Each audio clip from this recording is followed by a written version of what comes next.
Tekma 17. kola prve lige NZS med Domžalami in Gorico je bila več kot le obračun dveh nekdanjih državnih prvakov. Zato je poskrbelo vodstvo nogometnega kluba Domžale, ki je skupaj z Anino zvezdico zbiralo hrano za družine, ki živijo na robu preživetja.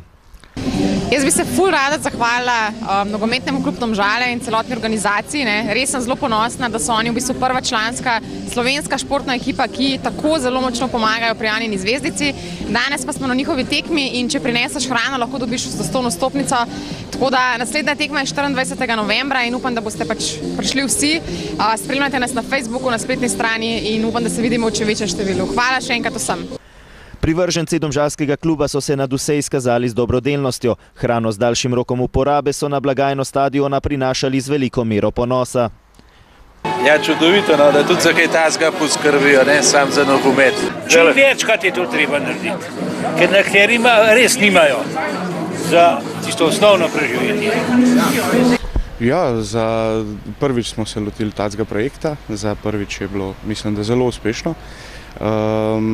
Upam, da ker zbiramo to hrano še cel november, tudi akcija Anina zvezdica traja vse do božičnih praznikov. Upam, da se bo te hrane še nekaj nabralo, konec koncev še ena tekma je ostala, kjer je akcija enaka, tako da vsi so lepo vabljeni tudi na to srečanje. Anina zvezdica bo na domžalskem stadionu znova zasvetila 24. novembra, ko se bodo Domžalčani pomerili s Celjem.